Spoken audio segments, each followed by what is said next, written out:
Relax. You'd better enjoy your last moments as a bachelor. Who are those people over there? Oh, friends of hers, I think, from that newspaper she worked on. I wish she'd hurry up. I'd like to get the gang back to the newspaper. Well, that's clear for you. Even late at her own wedding. You know, I really hate the lizard. What do you mean? Well, I speak now as her editor, not as a disappointed suitor. Claire'd never make a newspaper woman, and you know it. Oh, I don't know. She dug up more hot social stuff than anyone the Tribune had had before. That takes talent. Personality, Hank, my boy, not talent. All right, so I appreciated her personality. You appreciated it. I was the one that brought her to your attention when she was only an $18 a week steno from a hick town. Remember? Very touching, Al. You can put that in your memoirs.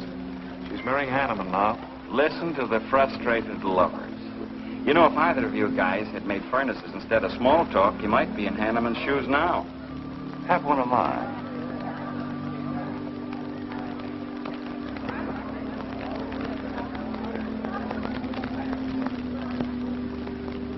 We do have memories, don't we, Les?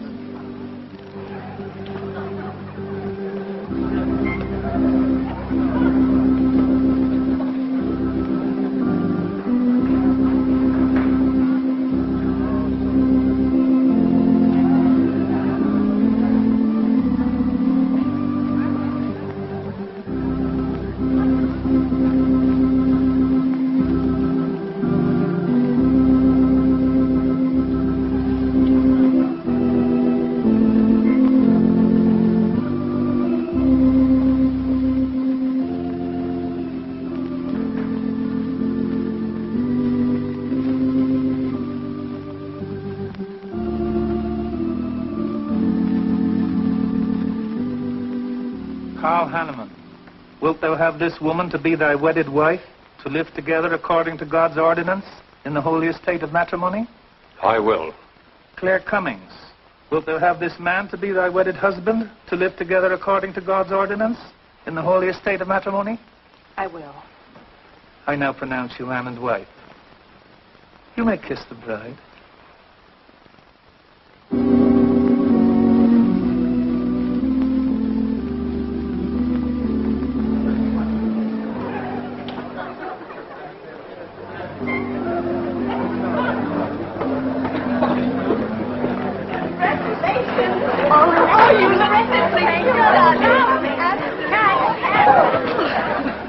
June, don't tell me I'm going to lose another employee. Don't worry, Mr. Doyle. I don't even have a boyfriend. We better go in now and cut the cake. We'll have to hurry, darling, if we expect to catch that plane. I'll be right in. I just want to say my goodbyes to a few of the gang. All right. Hurry. Thank you. Thank you.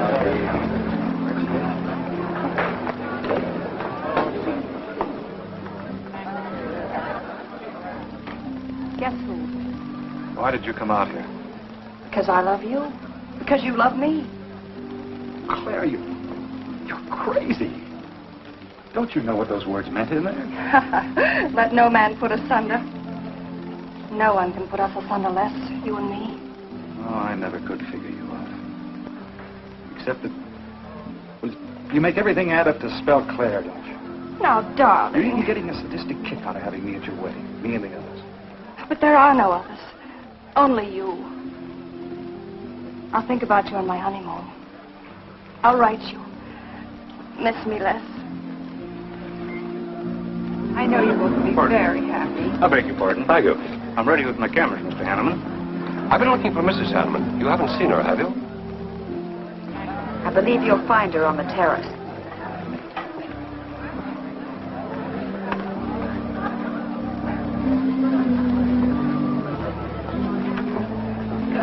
Carl, why aren't you entertaining the guests? I've been waiting for you, my dear. I was detained. On the terrace? Don't you think you were being a little affectionate for a newly married woman? Darling, you're a great big old suspicious bear. That was only Les Burns. And? It was nothing. Just a friendly goodbye kiss. Les did so much to help me with my newspaper career. Why, he's like a brother. You're the only man for me, darling. Ever.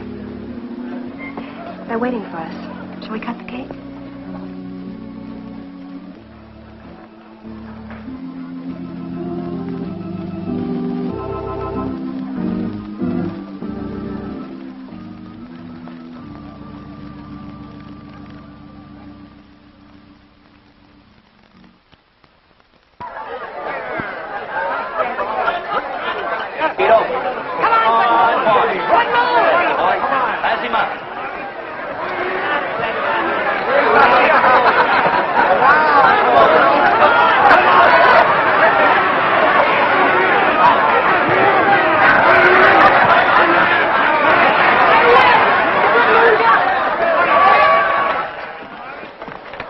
Wow. How much did he pay?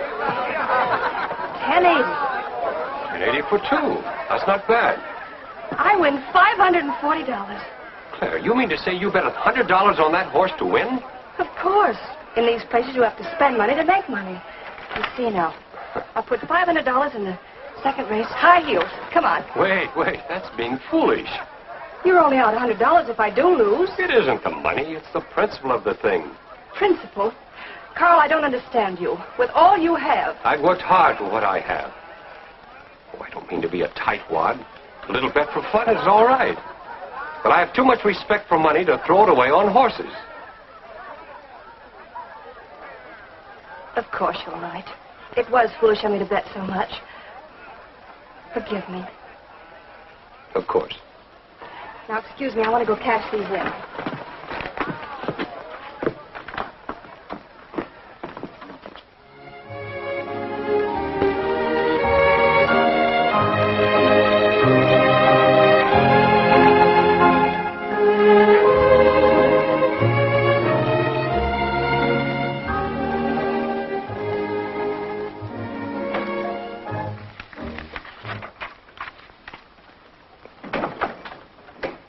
Hello, darling. Miss me? Back so soon, Carl. Oh, we went to the barber shop. Who are you writing to? June Taylor. You remember. Les Burns' secretary. She was at our wedding. Do you want to read some of the awful things I said about you?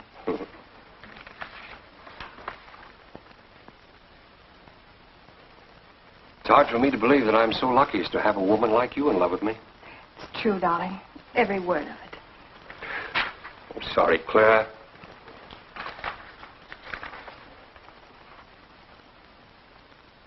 My darling Les. To June, huh? Things are beginning to make sense now. Carl, darling. So that was a goodbye kiss you gave Les Burns. Well, Well, what do you want me to say? nothing. There's nothing you can say, I guess. I'm only glad I found out about it now. Carl, what are you going to do? I'm going back to San Francisco. We're through.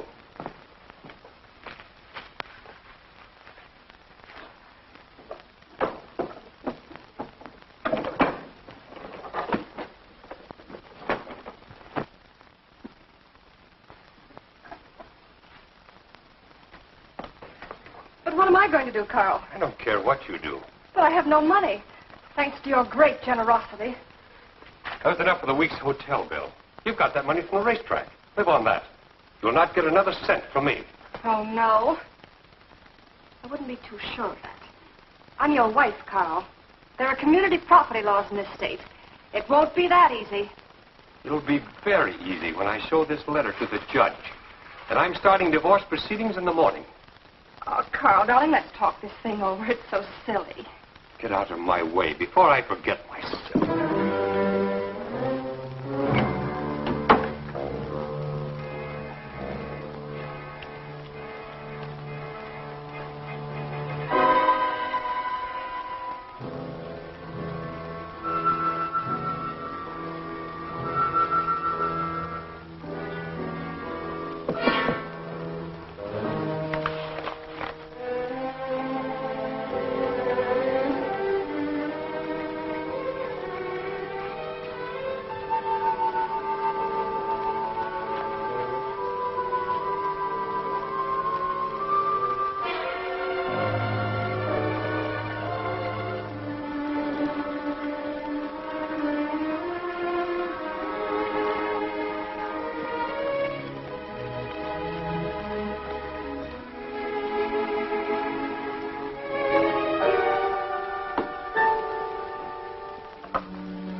Would you please connect me with a house physician?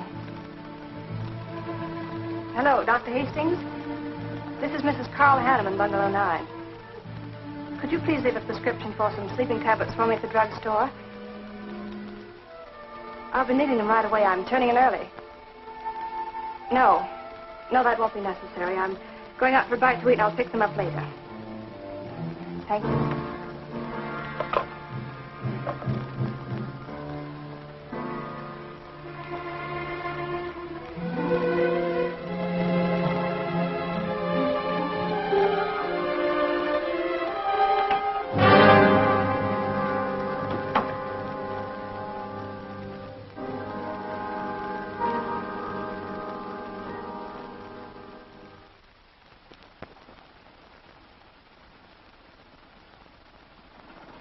I want a new set of plugs in 42.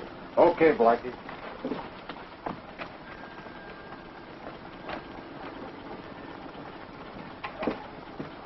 Are you Mr. Tellen? Yeah. I must reach San Francisco by tonight. I want to be back by morning. Can you make it? I can make it up and back If what? this weather holds out and my fee is big enough. How much will it cost? $400.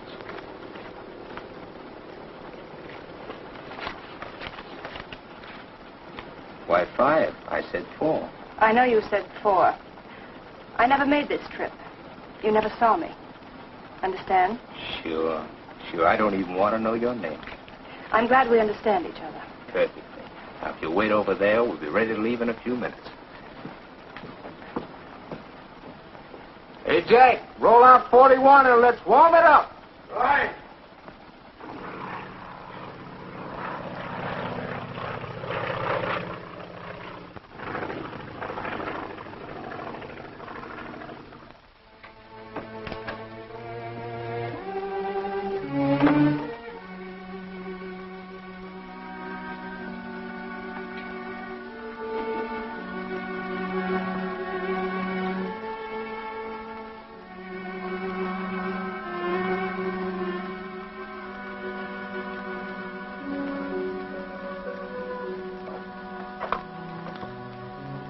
Room service, please. Hello. This is Mrs. Carl Hanneman, Bungalow 9. Would you please send a waiter over with the menu? Thank you.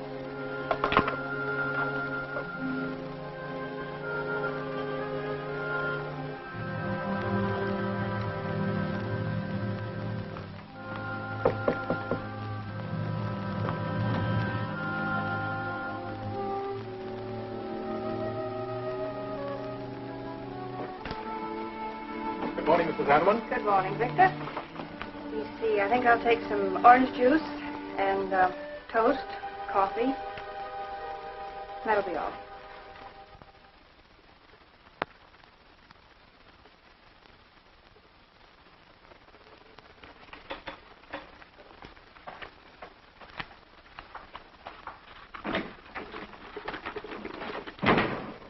How was the ball game? That was no ball game. It was a track meet. 12-0.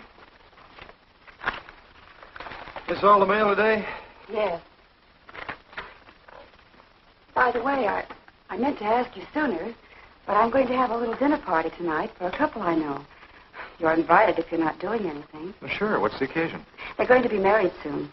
They're awfully nice kids. Married. And the trouble will really start. Mr. Burns' office. Long distance calling. It's Mrs. Hanneman. Hello, Claire. Hello, Les. I'm so glad I caught you at the office. How's the honeymoon? It was interrupted. Carl had to go back east yesterday. Business, he said. He wanted me to stay over, wait for him here. But I'm not. I'm coming back to San Francisco tonight. You think that's sensible? Of course not. But I'll see you again. Look, I want you to arrange a plane ticket for me. Reservations are so hard to get at this end, it'll be easy for you. All right, Claire. I'll take care of it tomorrow. Tomorrow won't do. I'm coming home tonight. Okay, I'll wire you back on the time. I knew you'd help me. Be sure and meet me at the airport. I can hardly wait to see you. Goodbye, Les. Goodbye, Claire. June, get a hold of Hack Doyle. Have him get me a reservation on the 8 o'clock plane out of Los Angeles tonight. It's for Mrs. Hanneman. Are you planning to meet her? Yeah. Oh, I guess I'll have to cancel our dinner party tonight.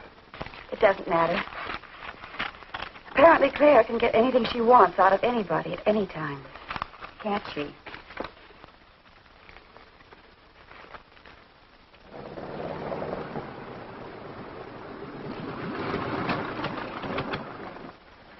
I never thought I'd be back with you so soon, darling. It's wonderful. It's crazy. Then why did you meet me? I don't know. I do. Because you still love me, don't you, Les? I'll get over it. I hope Carl stays in New York for a long, long time. Well, it seems a bit odd he didn't arrange his business affairs so they wouldn't interfere with his honeymoon. Yes, I thought so, too. You certain you and Hanneman didn't have some trouble? What kind of trouble could we possibly have had? Quarrel of some kind? Perhaps over us? Now, wouldn't that be ridiculous?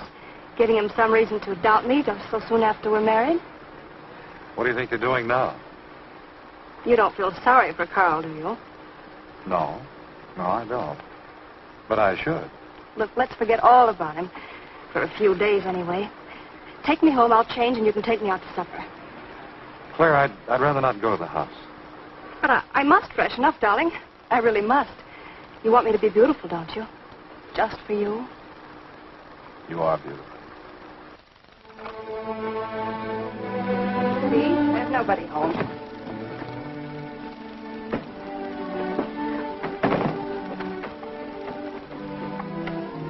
Wait in there, darling. I'll be down in a minute.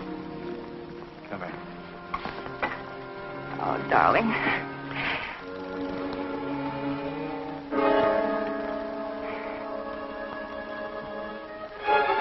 Les, what is it?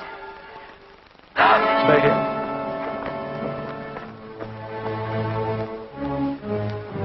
Carl.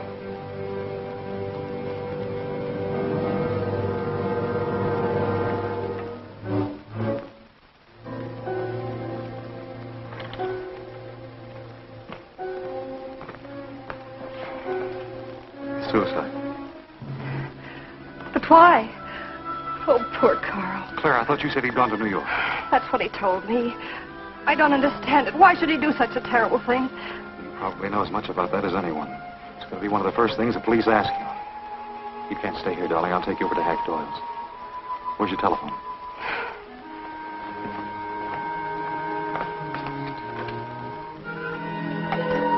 Police headquarters, please.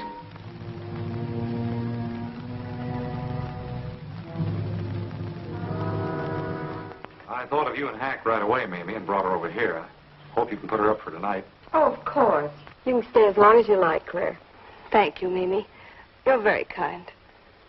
It's just too incredible. If you'd had any earthly reason. We were so happy. So very happy. And now there's... Oh, Hack, Mm-hmm. Claire's going to stay with us for a few days. Good. Plenty of room. The police are over there now. Murdoch said he'd stop by here later. Sure it was suicide? Fairly sure. The man in Hanneman's position, a beautiful wife and all that money? I don't get it. I don't either.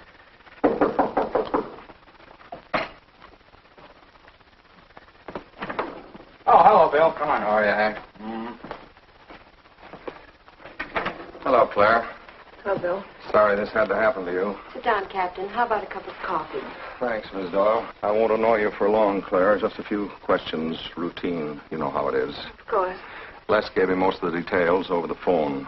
Your husband, by the way, has been dead for nearly 24 hours. How did it happen that Burns met you at the airport? He didn't happen to. I phoned him from Los Angeles. How come? Well, I was arriving late and alone. I knew Les would pick me up. Do you have any theory as to why your husband came to San Francisco after telling you he was going to New York? No. I didn't know anything about the business. The gun, of course, was Hanneman's. We checked the serial number. Funny there are no powder burns on the coat. Bill, a suicide doesn't always press a gun against his body. In that case... There would be no powder burns, I know. Do you know of any reason why your husband should have taken his life? No, I don't. Anything wrong with his health? Not that I know of. But that could have been the reason. Had you quarreled? Oh, no. No, we never quarreled. Believe me. Throughout every minute of our married life, we were supremely happy. The entire week, huh? Well, that's all for now. I may want to talk with you again later. Where will you be? Right here with us. Thanks. Bill. Yeah? You found fingerprints on the gun, of course. I mean, Hanneman's prints. Uh-huh. Clean as a whistle.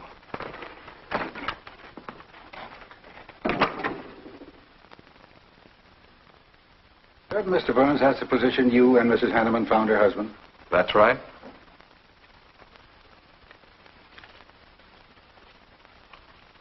One more question, Mr. Burns. Your testimony at the coroner's inquest said you touched nothing. That's true. Then how did you know the man was dead without feeling his pulse or heart? Mr. Chalmers, I've been around enough to know a dead man when I see one, especially after 20-some-odd hours. You assumed that Mr. Hanneman committed suicide. Why? Well, everything points to suicide. Not in my assumption, Mr. Burns. Mrs. Hanneman, you say you saw your husband alive on Monday afternoon, and then the following night, which was Tuesday, you saw him again. Yes, but he was dead. I've told you everything. You don't need a weather vane to see which way this wind is blowing. Was it customary for the servants to take a vacation whenever Mr. Hanneman left on a trip and leave the house empty? Well, I don't really know. I didn't give orders to the servants. Carl, Mr. Hanneman ran the house. I hadn't moved in yet. I see that you also assumed that this was a suicide. Naturally, it couldn't have been anything else. That's what Mr. Burns said. According to the Police Scientific Detection Laboratory, the pistol found near the body was the one used in the death of your husband. But they found no powder burns on the clothes of Mr. Hanneman, nor fingerprints of any description on the gun. Furthermore, it was brought out that Mr. Hanneman couldn't have fired the gun because in making certain tests of his hand for traces of powder marks, none was found. Just what are you driving at? Simply this. Carl Hanneman was murdered. But unfortunately, I haven't enough evidence to hold either of you. You were out of town, and your alibi was proven. You're free to go. But let me give you a tip. I'm not buying any suicide theory, so the case will remain open. See you later, Ed. So long, Hack.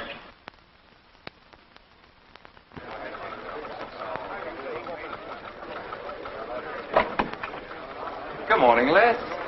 Just the guy I want to see. Yeah, about what? Oh, I've been assigned to do the follow-up on the Hanneman case. Oh, how'd you draw that? Oh, I asked for it. It'll be a dull job because there isn't going to be any follow-up.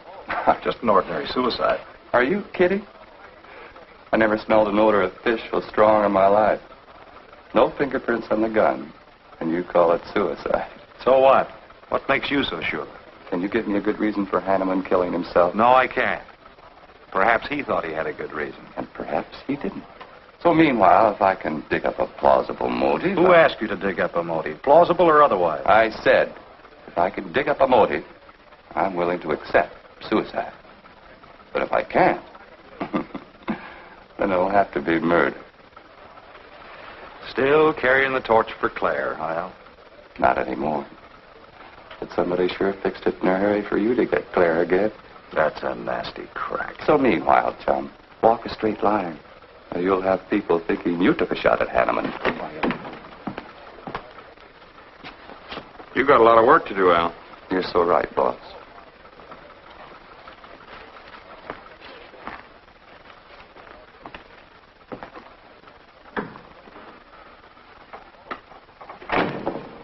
Sorry, Hack. How's Claire taking it this morning? I don't know. I was still asleep when I left. Les, I'm worried about this deal. Police aren't buying any suicide theory. Is that why you put Herrick on the story? Maybe. He might dig up a suicide motive. What's your slant? Well, Hanneman killed himself. Nice try, Hack. You're about as subtle as a punch in the nose. You think Hanneman was murdered, don't you? Maybe I'm protecting someone. It's possible. But I'd like to protect someone if it isn't suicide. Like who? Like you. Who had a better reason? Hanneman's death meant that you'd get Claire back and $1 million odd. That makes sense to a lot of imaginative characters around this town. I don't believe it for 1 second. But I still think it's safer to sell the suicide theory if Harry can dig it up.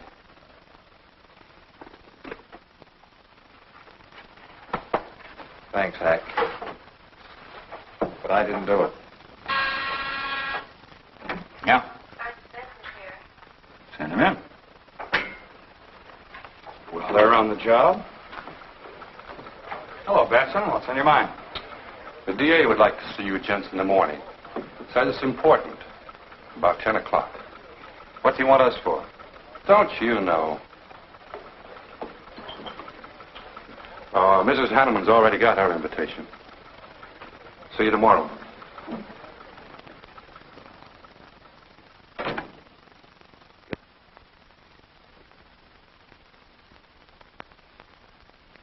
Eric really revels in pouring it on. Well, it's news. Nobody's been hurt. Yet. By person or persons unknown. Could have been worse. The DA certainly tried hard to tag it on somebody. Tell me, Hack, do you think that, well, that Claire could have shot her husband in some way? No. She was in Los Angeles the night he was killed. DA couldn't shake that, and... Good morning, everybody. I hope I'm interrupting something important. Hello, darling. You're tired. Hello, Hack, dear. Good morning, Clara. It's a pleasant surprise. What can I do for you? I came to get my job back. Starting when? No. Well, after all that's happened, don't you think you should have a little rest? Rest. Why, working will be the best thing in the world for me. It'll keep me from thinking too much about poor Carl.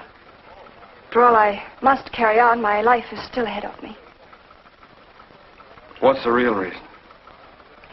Well, I do need a little cash. I have the house and my clothes, but I just won't be able to live on the widow's compensation the court will allow me. You wouldn't want me to have to sell my clothes in order to eat, would you? Oh, no. After all, I've made other arrangements about your column. Beth Warnock's taking it over. You are still the boss, Hack. Les, darling, wait outside for me. I'll be out as soon as I've had a heart-to-heart talk with Hack. I know. You might as well say yes, Hack. I've had these heart-to-heart talks.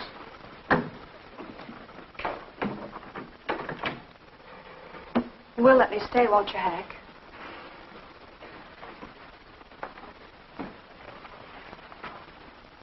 Yes, but I was hoping you wouldn't ask it. You are a darling. Listen, Claire, you stick to the job and no playing around. There's enough trouble here now without you adding to it. I don't know why you talk like that. I'm serious about it, Hack. I'll work hard. For your sake, I hope you do. You are a dear. See you later.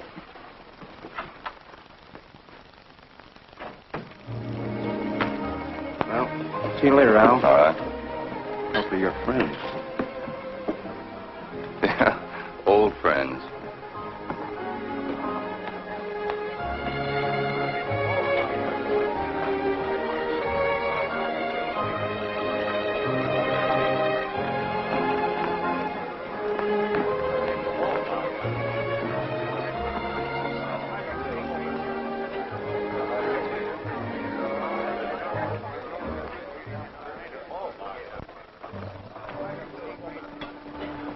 Two martinis, please.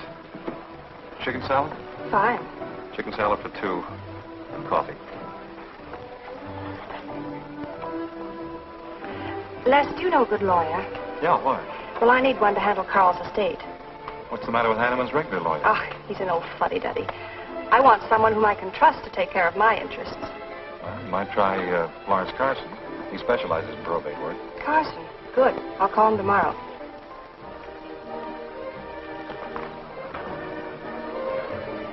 Do I know that man over there? You should. It's Stanley Mason. Our paper's backing him for Congress. Of course. Why, the pictures on his campaign posters don't do him justice. You know, I never could figure that guy. Every time I see him, he's with a different girl. So? Oh, we'll have 4 Manhattans. Make them half French and half Italian vermouth. We'll order later. I'll look after them personally, Mr. Mason. Thank you. Stanley, isn't that Hanneman woman over there? Yes, she's very attractive, isn't she? Well, if you like the type. Why wouldn't he be a good man to handle the estate? No. He's too tied up with his election campaign. What are his chances, Les? I'm going to Washington. Pretty good. Why? That makes him important. I've got to have someone with influence. He looks like the kind of a man who could get things done quickly. Capable enough, I suppose. Probably make a good representative. Personally, I just don't go for it. I want you to introduce me to him. You can do better. Oh, darling, don't be stubborn. I want a leader. When you want something, you want it right now, don't you? You know what I really want, Les. I know. A fine old name like Hanneman, carload of dollars, social position, the tops. You're forgetting the most important thing. You see, that's just the frame. The other picture in that frame. What's that about a frame? Sergeant Benson, won't you join us? No, but Burns here can join me. Been looking all over for you. The captain wants to have a little chat. Now. What is this, a pinch? No, just an interview. It won't take long. It's too bad you couldn't have found me at 10 o'clock this morning. I was in a dentist's chair. I'm sorry, Claire. It's all right, darling. I'll wait for you here.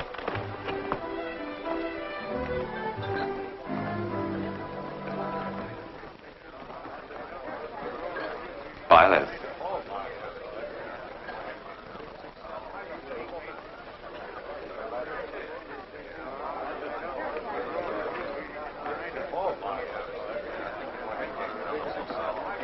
Hello, Al. Don't tell me they finally grabbed Les for murder.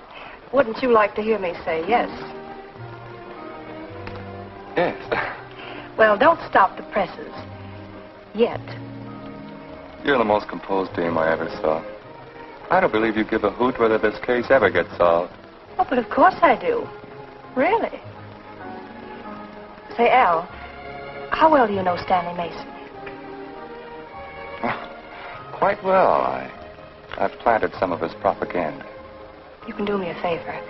A big favor. I want to meet him. Might be a good idea. I remember I once introduced you to a fellow by the name of Les Burns. Promptly lost you. Excuse me.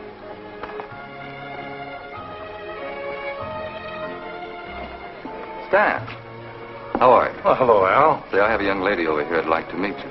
Just take a minute. Well, all right. Excuse me? Excuse me. Claire, this is Stanley Mason. Mrs. Hanneman. I'm so glad to meet you, Mr. Mason. How do you do, Mrs. Hanneman? Won't you sit down? Sorry, I can stay but a minute. I know you think me rather forward, but being an attorney, you can understand my predicament.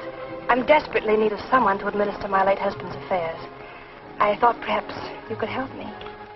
Well, I hadn't intended on taking on any more work this summer. My campaign requires so much attention.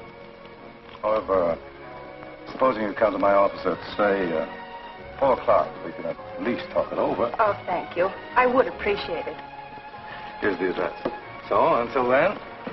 Oh, excuse me. Sorry. Thank you, Al. Don't mention it.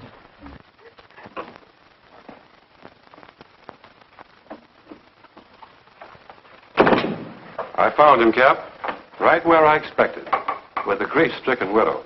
Only if she's grief-stricken... Skip it. Les, my boy, have a seat. Last time it was hello, Burns. Today it's Les, my boy. What do you want? You know, I just wanted to chin a bit, will you? Oh? I didn't know I was that interesting. You live out in the Hanneman neighborhood, don't you? No, and you know it. But you go out to that neighborhood quite often, don't you? Yeah, so what? To visit friends. Oh, sure, that's right. There's Hack Doyle and his wife, June Taylor. Say, there's a clever little girl, huh? Your secretary, huh? Since when have you become so interested in my secretary? I thought you were a happily married man. Weren't you out in that neighborhood the night Hanneman was shot? Monday night? No, I wasn't. I played gin rummy with the boys in the press room. Went home to bed about 10 o'clock. You read the testimony, did the checking. Come on, Murdoch, what's on your so-called mind? Funny, we can't find any record of where you were between 10 o'clock and 8 the next morning when you had breakfast at Drake's coffee shop. Nobody saw you around your apartment house. Nothing so strange about that. People in my neighborhood mind their own business. I spent the night sleeping. You got an edgy temper today, Les. Aren't worried about anything, are you? I'm annoyed. Until you and the DA get this thing settled, nobody will get any rest. We may have the answer quicker than you think. The police expect to apprehend the criminal within 24 hours. Shall I quote that? You can write out the gags, Burns. You've been crazy about Claire for a long time, haven't you? That's right. You thought she was going to marry you. Then she married Hanneman. That must have been quite a jolt. I won't deny that either. So you must have been pretty sore at Hanneman for beating your time. All right, I suppose I was. You know, Burns, you've given out with all the motives a man needs for killing another. You don't need motives, Murdoch. You need evidence. Evidence? You just told me that you weren't near the Hanneman home last Monday night. I wasn't. And how do you account for your cigarette case being found on the Hanneman garden, still wet from Monday night's rain? I don't have to account for anything. To throw cold water on your mastermind, I tossed that away right after the wedding. Anything else you want to know? No, that's enough.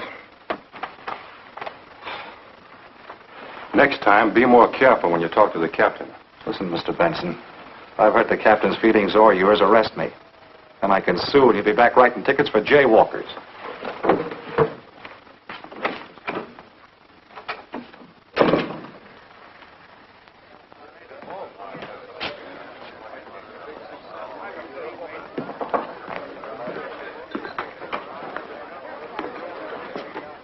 You rent that stool by the month? Well, Lester. Where's Claire? Oh, Claire isn't here. She had an appointment. Did she go back to the paper? No, about this time, she should be walking into the inner sanctum of that courageous and fearless champion of the people's rights. That distinguished candidate for the Congress of these United States. Mr. Stanley Mason. You sound like you're on Stanley's payroll. I introduced them. You seem to have a talent for that sort of thing. Thank you. I believe that's all the information I need, Mrs. Hanneman. I can't possibly find words to express my gratitude in your consenting to help me. Oh, believe me, it's a pleasure. A little pressure in the right places should settle the matter quickly for you. Thank you again, and good luck in the election. Oh, thank you. I suppose you'll be leaving for Washington immediately if you do win. Yes, if I win. You will. I know you will. Well, I really must be going. Well, can't I drop you off somewhere? I'm sorry. Not this evening. Mr. Burns is taking me home. He's the gentleman you saw me with today. I'll call you tomorrow. Perhaps we can have dinner and talk some more about your problems. Splendid. Goodbye.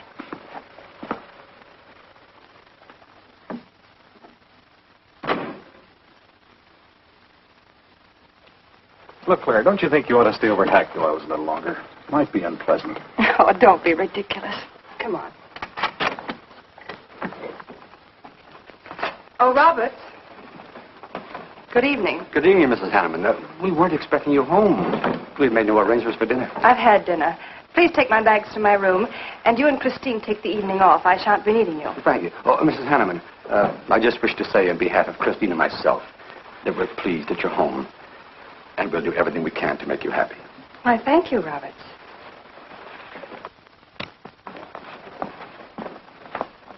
Well, come in, darling.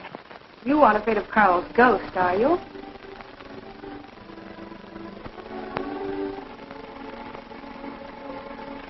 You'll never be happy here, Claire. Nonsense. I've done a little refurnishing. Well, that ought to help a little.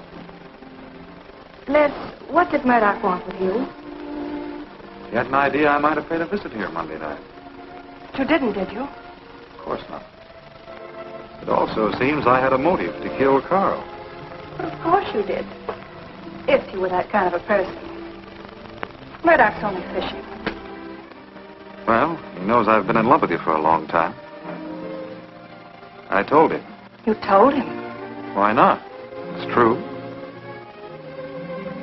You want them to keep working on you, so they'll stay away from me. That's it, isn't it? Yeah, that's it. I said I'd stand by. And you have. And I love you the more for it. You know I do love you, don't you, darling? I think you do, Claire. In a peculiar, mixed-up sort of way. I never should have married Carl. I didn't really love him, but he offered so much. Things I never had. But that's all over now. No, it's not over. And it won't be until they find his murder.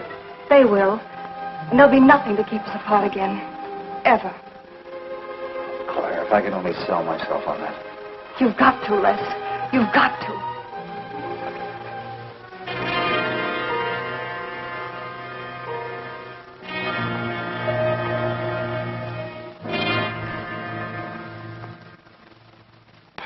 That little tidbit straight from the horse's mouth brings us to the 3:00 mark for today. See you around about this time tomorrow. Les Burns. You're pretty sharp today. That's the best column you've done in 2 weeks. Thanks.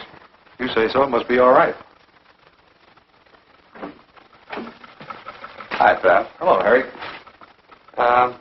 Hear about your girlfriend? They dragged her in this AM. Murdoch and the DA gave her quite a going over. Lawyers charging to the rescue, Les. Stanley Mason already beat you to it. What do they want with her, Al? Well, it seems they had a hunch Claire made a fast round trip into town the night her hubby joined his ancestors. Seems they thought her alibi about being in L.A. the whole time was the bunk. Oh, that's ridiculous. Oh, is it? Well, you'd know more about it than anyone. Jones, put that through, please.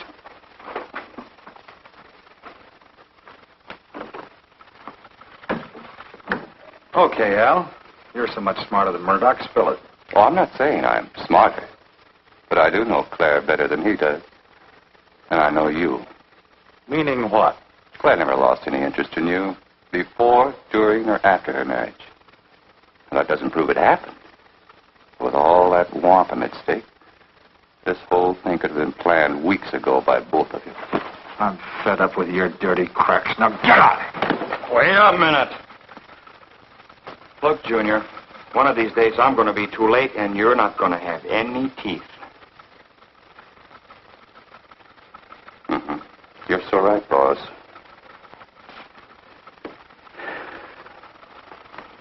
What's wrong, Les? Nothing. Forget it. That's the way you want it? If anybody wants me, I've gone for the day. Have one for me, too.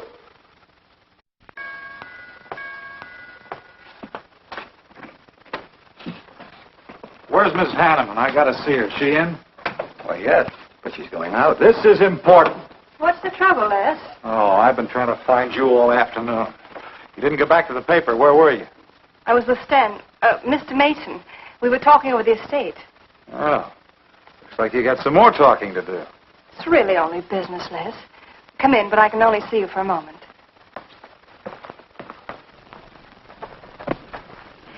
You've taken on quite a package tonight, haven't you, Les? Well, I've had a few drinks. Sitting over at Renard's. Been thinking things. Crazy things. About me? Yes, you. Murdoch and the DA asking you all those questions. Nothing to be disturbed about. I'm not so sure. Why do you say that? Were you in this room Monday night? What? Why, you know I wasn't. I don't know anything. But I wouldn't lie to you. Have I ever, Les? Claire, there's only two people who could have profited by Hanneman's death. I'm one of them. You're the other. Why, how dare you come in here accusing me? You only married Hanneman for this. You've admitted it a dozen times. But I didn't kill him. How can you even think it? I didn't kill him. I didn't say you did. But if you know anything, you've got to tell me. Were you in this room Monday night? No. You might have come in, seen someone. I've got to know. Stop shaking me. Then tell me the truth. Let go of me. I thought you were going to stand by me. Why, you're drunk. I'm only trying to help you and me. Ha. Help me. You're accusing me of murder. How do I know you didn't kill him? You were in town. Claire. I've as much right to accuse as you have. But I'm not accusing you. Get out of this house. I once said I couldn't figure you out. I can now. You're not a normal woman. You're not warm.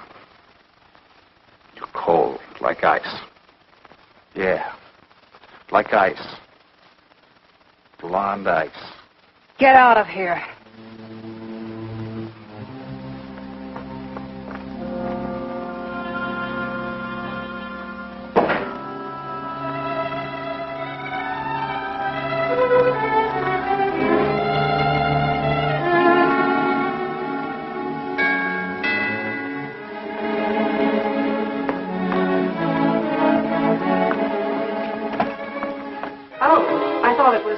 Hello, Mrs. Hanneman. I don't believe I know you. Sure. Sure you do. Let me come in. We can talk better inside. In there.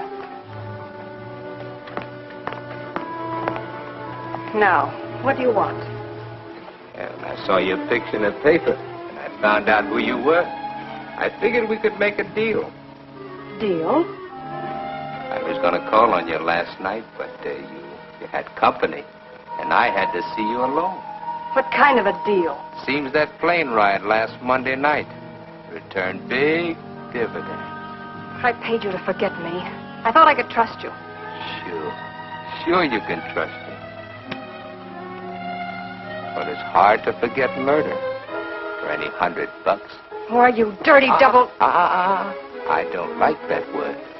All right, we'll forget what happened to Hanneman. I'll go along with you on that suicide story. That is, providing there's a little consideration of, let's say, 50 grand. $50,000? Why, I don't have that kind of money. This estate's in probate. I won't receive a thing for months. I can wait. But in the meantime, I'll take this. I know a little man who'll lend me money on it. All right. All right. Just don't come near this house again. But I will keep in touch with you. Quick, out the terrace door. And don't forget, Mrs. Hanneman, I'm not kidding about that 50G.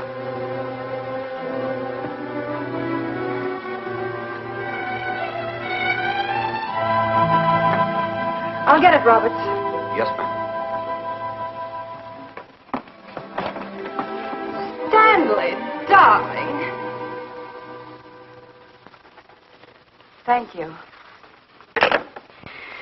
Well, he isn't at Bernard's either. Oh, I hope nothing's happened to him. He'll turn up when he runs down or runs out to go for drinks. Say, you write his column all by yourself? Somebody had to do it.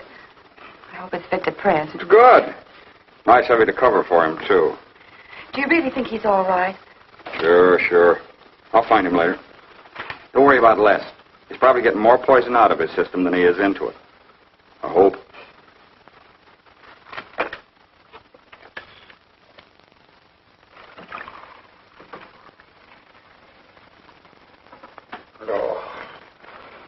Oh, June. Oh. See if you can give me another head, will you? This one's not going to do me much good. You certainly had a little trip for yourself. I guess so. What day is it? Tuesday. Holy mackerel. What happened to Sunday and Monday? I took care of them for you. Oh, you would. Who found me, Hack Doyle? No. Claire. Claire? Mm-hmm. You were trying to convince the doorman at the top of the mark to let you out on the roof. It was the only way to the moon. Oh, brother. The moon? Looks like I wanted more than a little trip. Here, drink this. It'll make you feel better. Guess I've been the horrible example, huh? You no doubt thought you had a big reason for getting tight. Yeah, I had to get away from something. Something wasn't good for me. Have any luck? I don't know. I'm never going through this again, I can assure you of that. June. Well, I guess I'd better get back to the office. Well, thanks a lot for looking after me, June. I'll be down after a while, if I can make it. Don't hurry.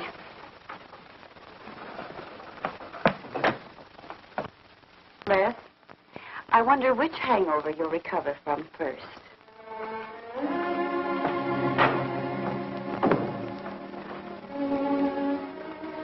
I thought we were all washed up, Claire. Les, for everything I said the other night, I'm terribly sorry. I guess I was a little mixed up myself. Forgive me, darling. I must have been out of my mind to say such awful things to you. I realized the truth later. You were afraid for me because you loved me. That was it, wasn't it? Yeah, maybe it was. I just couldn't believe that. Look, let's forget all about it. We know there's nothing to worry about. There never was. We know that, don't we, Les? Sure, Claire. Sure. Oh. Here's to our new congressman. May your career be long and successful. Thank you, darling. Jeff, but aren't you both a bit early? I only wish I could be as sure of my future in psychiatry as you can be of your future in Washington. Doctor, you were analyzing me at dinner, the workings of my mind. Do go on. It's very interesting. I've never been psychoanalyzed before, and your deductions amaze me. Claire, I warn you, if Jeff continues, he'll have you convinced you're batty. Simply because your father ran away with another woman and your mother was relegated to hard work. Stanley doesn't quite believe in the powers of psychoanalysis, Mrs. Hanneman. But if either of you could spend a day in my office listening to some of my patients, you'd see the logic of my deductions. Or any psychiatrist's, for that matter. Oh, don't mind Stanley's cynicisms, Doctor. Yes, Robert? Telephone for Mr. Mason. Excuse me. Certainly. I was telling you at dinner that I believed that money, clothes, adulation, etc. was a necessity with you. That some people are impelled towards an objective without even consciously knowing why. Is there something criminal in my being ambitious? Why, no. Criminal? Of course not. Unless your ambitions take a perverse form, then you'll stop at nothing, right or wrong, to get what you want. They say the female of the species is deadlier than the male. Go on, Doctor. Sorry to interrupt, darling. It was my campaign manager. He arranged a last-minute radio interview for tonight. I'll have to leave. You can drop me off downtown, Stanley. I'll get my coat. All right. You forgive me, darling? Of course, honey. I'm so proud of you. Well, I almost forgot the good news. I had lunch with the DA this noon. It looks like Hanneman's murder is going to be filed away under crimes unsolved. It's their opinion that it must have been done by a burglar. Oh, I'm so glad, really. Now I'll be able to go with you to Washington with a clear conscience. Say, you haven't told any of your friends about our plans, have you? Oh, no, of course not. Good. We'll surprise them tomorrow night. Yes, we certainly will. Ready? Yes, thank you.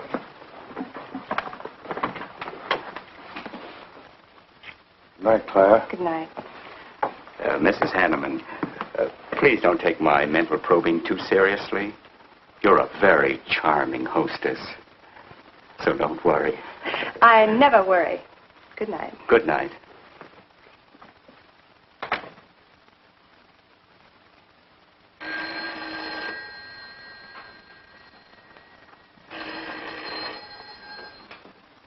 Hello?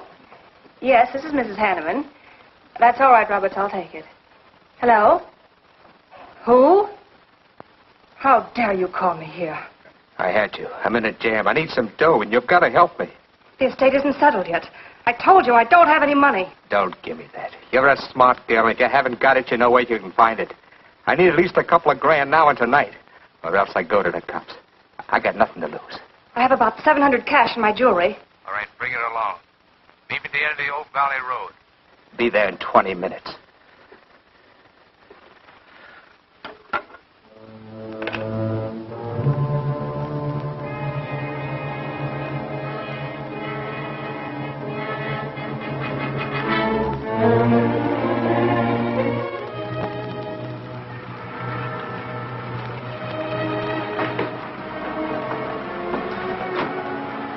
Did anybody follow you? No, Then stop being nervous. I'm not nervous. You are. All right, give me this stuff and let's see if I can use it. These look all right. I got into the bookies for a couple of grand. They're bad little men. And I've been stalling. Tonight they told me, pay off or else. They wouldn't kill you for $2,000. They'd kill for a lot less. That's why I had to put the bite on you. Thanks, Mrs. Hanneman. I wouldn't double-cross anybody. Not unless I had to. I wouldn't double-cross anybody either, Blackie. Unless I had to.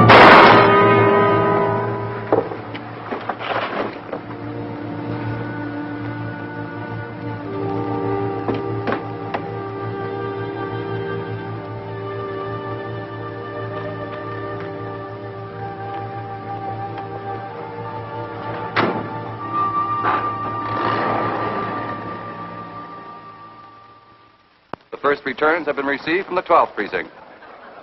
Mason 311, Jeffers 282, and Allen 91. That just about cinches it. If I can do that well in the 10th, I can carry them all. My gratitude, Doyle. Without your paper in back of me, I wouldn't have had a chance. Think nothing of it, Mr. Mason? We're glad we backed the right man. Well, it looks like you're in, Mr. Mason. Congratulations.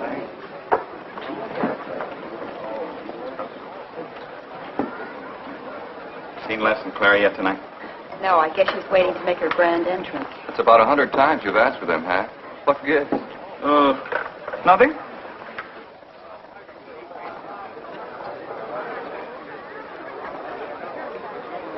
Mr. Doyle, looks like we have a new congressman. Yes, it does. I'm sure he's going to be a good one. I hope so. We backed him. Hello, Claire.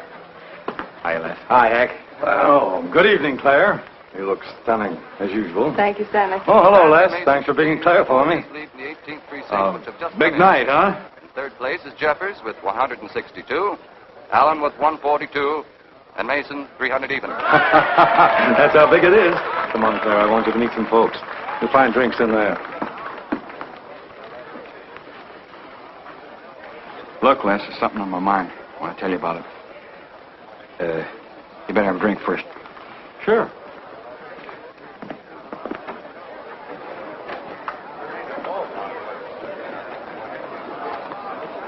Hi, folks. How's the brawl? Well, at least the liquor's good. Well, Junie, aren't you a pretty thing tonight? Well, it's about time you noticed me. The trouble with you men is you always have ink in your eyes down at the office. Have a fresh one? No, thank you. This will do. Les. I'll talk to you for a minute. Excuse us. What gives? Did you come with Claire tonight? No, I came with my Aunt Martha from Penobscot. No, I'm serious. You saw her come in with me. You better get her out of your system, but right now. What are you talking about? Things are fine with us now. She couldn't be sweeter. You should have seen her earlier, helping me get things ready for that little party up at my place tonight. How about a speech, Mr. Mason? We haven't had one. Come on, Stanley. Yeah, give us a speech. That's all I need. Now, wait a minute. Speech? All right. If you want a speech, you shall have it. Ladies and gentlemen, I want to introduce to you a very lovely young woman, better known to you as Claire Cummings. I am happy to announce that she has bestowed upon me the great honor of consenting to become my wife. This is a dirty, low-down trick. But I'm glad it's happened. Someday I'll tell you why.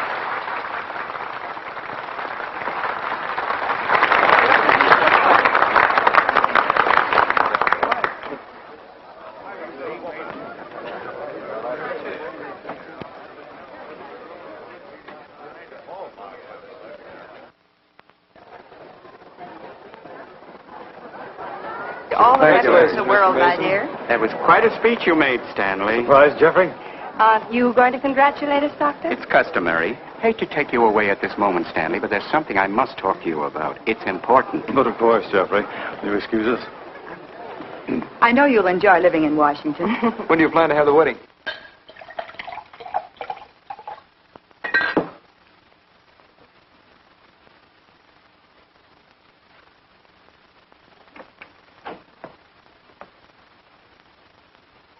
Don't look at me like that, darling.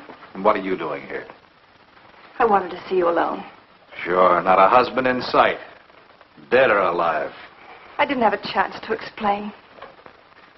No one can put us asunder, Les. You and me. It was more effective last time with wedding music, remember? Oh, you're cruel. I didn't mean to hurt you, and you are hurt, aren't you? That's how much you bother me now. Not a quiver. What about your heart? Claire Cummings, Hanneman, Mason. If this keeps up, you won't be able to get your initials on your silverware. I can't help it, Les. I do love you, but you could never give me the things I must have. Money, importance. With me, they're a necessity. Oh, stop it, Claire. You're like a poison. Take a little bit and you're finished. But too much becomes an antidote.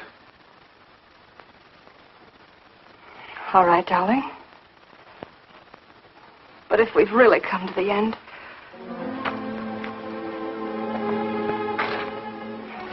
Stanley. Do you mind, Burns? I'd like to say something to my fiancée alone. Not at all, Mr. Mason. Not at all. Go right ahead.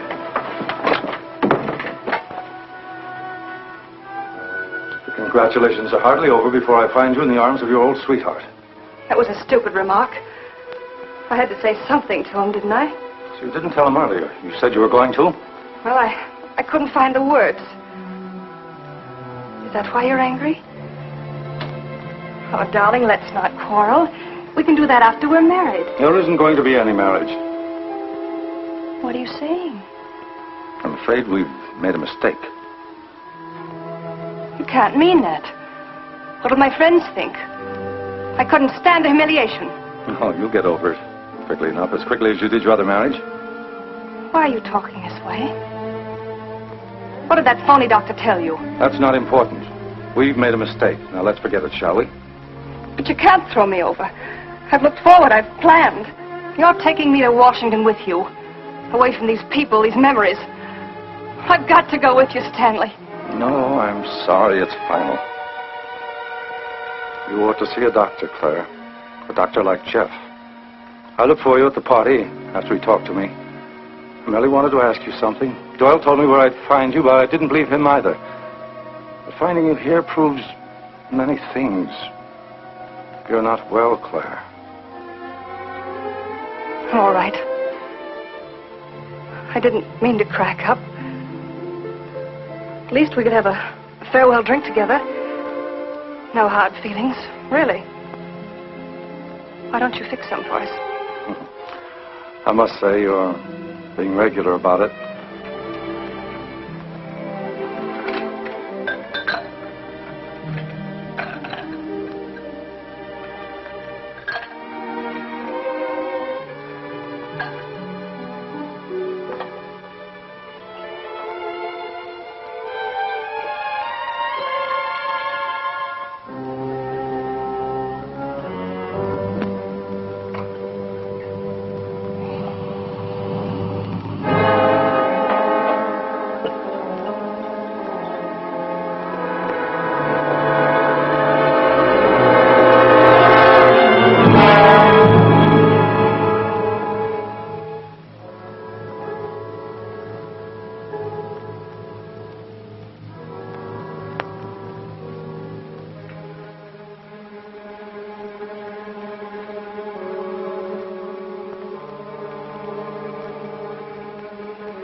Claire. What have you done? I did nothing. You killed him, Les. I killed him? Don't you remember? You came in just a few minutes ago. You saw us talking. You looked funny. Crazy. You said you were going to kill Stanley because he stole me from you. So you picked up the knife and you stabbed him. You're out of your mind. No, I'm not. You're insane. No. No, I saw you do it. You dropped the knife and you ran out the door. I tried to stop you. Came in just a few minutes later. Right now. You murdering little idiot. Let's don't! Mason, you won! Allu just conceded the election! You're going to... You're going to go. We're going to get it on its minute right there.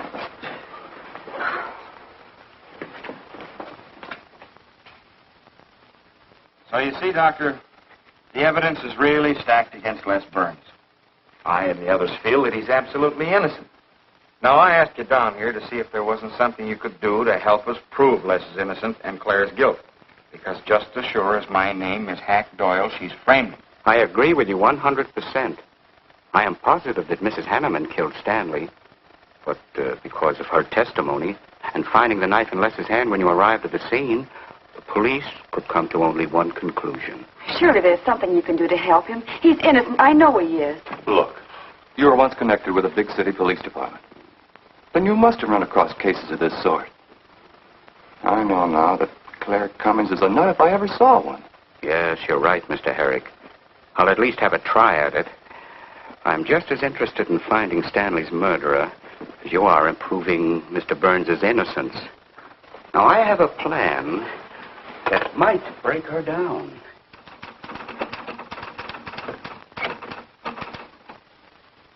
Well, good morning, Dr. Clippinger. To what do I owe the pleasure of this visit? It's no pleasure for me, Mrs. Hanneman, I assure you.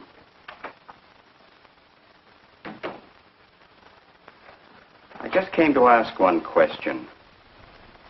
Why did you kill Stanley Mason? What? How ridiculous you are, Doctor. Am I? You see, I had a talk with Stanley last night concerning your betrothal and advised him against it.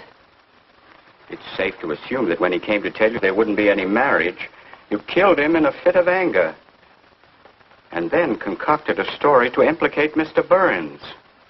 It's the most absurd accusation I ever heard. You seem to forget that Les Burns' fingerprints were found on the knife and that he was seen standing with it in his hand. But please have all the facts, Doctor. Not all of them. All they need to convict Les Burns. Do you mind if I finish my column? No. Why, no.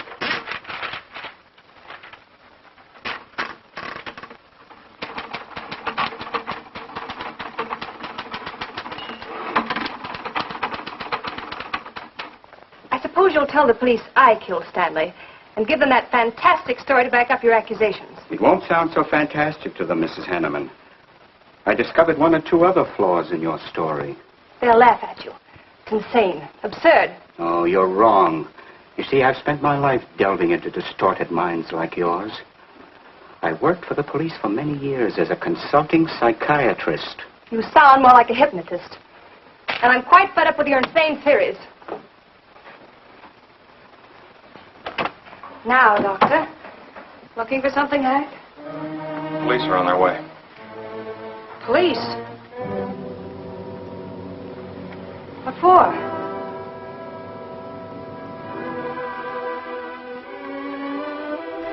Oh. I see the three of you dreamed this one up. Well, as long as you're going to have me arrested, you might as well read my last column. Go ahead, read it, Hack. Read it out loud. I killed Stanley Mason. I killed Carl Hanneman. I killed Blackie Talon. You didn't know about Blackie, did you? You hid that story on page 5. Unsolved robbery and slaying. I killed Stanley Mason because he no longer wanted to marry me. Stanley Mason was the top of the ladder for me. The top rung. I had money. And now I was going to have position. He was taking me to Washington with him. I could leave then without making the police suspicious. Clever of me, wasn't it? Why did you frame Les Burns? Why? Because he caught me with blood on my hands. Because at last even he had discarded me. I never loved any of them. You, Al, Hanneman, Mason. But Les, I wanted to hang on to him. He was of no use to me, but I couldn't let him go. Maybe I did love him. Hello. Miss Cummings? No, she's off. I'm glad you confessed, because you never could have gotten away with it much longer. I would have, but to you, Dr. Clippinger. You with your slimy scientific snooping. As soon as you came in, I realized it was you who turned Stanley Mason against me. You sent him to his death just as much as I. Sit down, Claire. Why, but for you, I'd have everything I ever wanted in life. I hated you because you were the first man who ever saw inside my mind. And I'm going to kill you. Let go of my arm!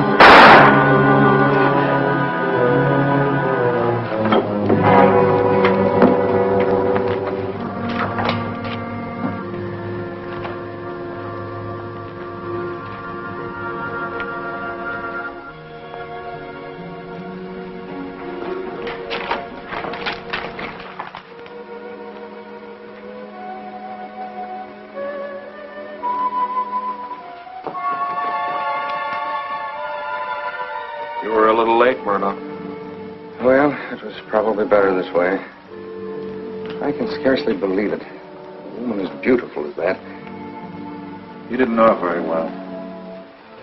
None of us really knew her very well.